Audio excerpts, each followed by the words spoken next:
2. Of disease with your environment. When the mind resists life, thoughts arise. When something happens to conflict with a belief, turmoil is set up. Thought is an unconscious reaction to life. A car rolled into the station bearing a formally dressed older couple who sat like two ramrods in the front seat. "Come with me," Sock ordered. He removed his windbreaker and his cotton sports shirt, revealing a bare chest and shoulders with lean, well-defined muscles under smooth, translucent skin. He walked up to the driver's side of the car, and smiled at the shocked pair. "What can I do for you folks? Gasoline to fuel your spirits? Perhaps oil to smooth out the rough spots in your day? How about a new battery, to put a little charge in your life?" He winked at them openly, and stood his ground, smiling, as the car lurched forward, and sped away from the station. He scratched his head. Maybe they just remembered that they left the water running at home. While we relaxed in the office, sipping our tea, Socrates explained his lesson. "You saw that man and woman resist what to them represented an abnormal situation. Conditioned by their values and fears, they haven't learned to cope with spontaneity. I could have been the highlight of their day. You see, Dan, when you resist what happens, your mind begins to race. The same thoughts that impinge upon you are actually created by you. And your mind works differently. My mind is like a pond without ripples. Your mind, on the other hand, is full of waves, because you feel separated from, and often threatened by, an unplanned unwelcome occurrence. Your mind is like a pond into which someone has just dropped a boulder." As I listened, I gazed into the depths of my teacup, when I felt her touch just behind the ears. Suddenly my attention intensified. I stared deeper and deeper into the cup, down. I was underwater, looking up. This was ridiculous. Had I fallen into my teacup? I had fins and gills, very fishy. I whipped my tail and darted to the bottom, where it was silent and peaceful. Suddenly, a huge rock crashed into the water's surface. Shockwaves slapped me backwards. My fins whipped the water again, and I took off, seeking shelter.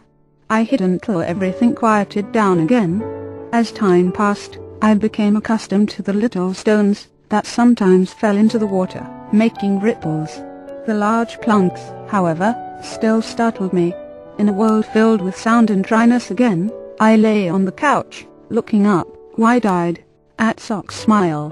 "Socrates, that was incredible. Please, not another fish story. I am glad you had a nice swim. Now, may I continue?" He didn't wait for an answer. "You were a very nervous fish, fleeing every large ripple. Later, you became used to the ripples, but still had no insight into their cause. You can see," he continued, "that a magnificent leap of awareness is required for the fish to extend its vision beyond the water in which it is immersed to the source of the ripples. A similar leap of awareness will be required of you. When you understand the source clearly, you will see that the ripples of your mind have nothing to do with you. You'll just watch them, without attachment, no longer compelled to overreact every time a pebble drops. You will be free of the world's turbulence, as soon as you calm your thoughts. Remember, when you are troubled, let go of your thoughts and deal with your mind." Socrates, "How? A not so bad question," he exclaimed. "As you've learned from your physical training, leaps of gymnastics, or of awareness, don't happen all at once. They require time and practice. And the practice of insight into the source of your own ripples is meditation." With that grand announcement, he excused himself, and went to the bathroom. Now it was time to spring my surprise on him. I yelled from the couch, so he could hear me through the bathroom door. "I'm one step ahead of you, Socrates. I joined a meditation group a week ago. I thought I'd do something myself about this old mind of mine," I explained. "We sit together for half an hour each evening. I'm already starting to relax more, and get some control over my thoughts. Have you noticed I've been calmer? Say, Sock, do you practice meditation? If not, I can show you what I've learned." The bathroom door blasted open and Socrates came straight at me, screaming a blood-curdling shriek, holding a gleaming samurai sword over his head. Before I could move, the sword slashed at me, cutting silently through the air, and stopped inches over my head. I looked up at the hovering sword, then at Socrates. He grinned at me. "You sure know how to make an entrance. You scared the shit out of me," I gasped. The blade ascended slowly, poised over my head. It seemed to capture and intensify all the light in the room. It shone in my eyes, and made me squint. I decided to shut up.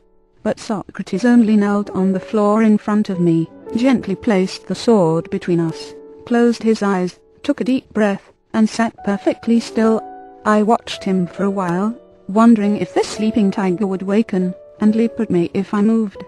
10 minutes passed, then 20. I figured maybe he wanted me to meditate too, so I closed my eyes and sat for half an hour. Opening my eyes, I watched him still sitting there like a Buddha. I started to fidget and got up quietly to get a drink of water. I was filling my mug when he put his hand on my shoulder. Water sloshed over my shoes as my hand jerked. "Socrates, I wish you wouldn't sneak up on me like that. Couldn't you make some noise?" He smiled and spoke. "Silence is the warrior's art, and meditation is his sword.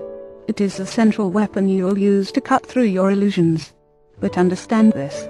The sword's usefulness depends upon the swordsman. You don't yet know how to use the weapon, so it can become a dangerous, deluding, or useless tool in your hands. Meditation may initially help you to relax. You put your sword on display, you proudly show it to friends. The gleam of this sword distracts many meditators into further illusion until they ultimately abandon it to seek yet another inner alternative. The warrior, on the other hand, uses the sword with skill and deep understanding. With it, he cuts the mind to ribbons, slashing through thoughts to reveal their lack of substance. Listen and learn. Alexander the Great, marching with his armies through the desert, came upon 2 thick ropes tied in the massive, convoluted Gordian knot. No one had been able to untie it until the challenge was given to Alexander. Without a moment's hesitation he drew his sword, and in one powerful blow he cut the knot in 2. He was a warrior. That is how you must learn to attack the knots of your mind, with the sword of meditation, until one day you transcend your need for any weapon at all. Just then an old VW bus with a new coat of white paint, and a rainbow painted on its side, chugged into the station. Inside sat 6 people, hard to tell apart. As we approached them, we could see that there were 2 women and 4 men, all dressed from head to toe in the same blue outfits. I recognized them as members of one of the many new spiritual groups in the Bay Area. These particular people self-righteously avoided acknowledging our presence, as if our worldliness might contaminate them.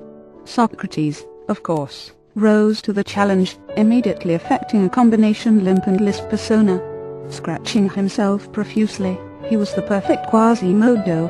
"Hey, Jack," he said to the driver, who had the longest beard I'd ever seen, "you want gas, or what?" "Yes, we want gas," the man said, his voice as smooth as salad oil. Socrates leered at the 2 women in the back, and, sticking his head in the window, he whispered loudly, "Hey, do you meditate?" He said it as if he were referring to a solitary form of sexual release. "Yes, we do," said the driver, cosmic superiority oozing from his voice. "Now, will you put gas in our vehicle?" Sock waved at me to fill the tank.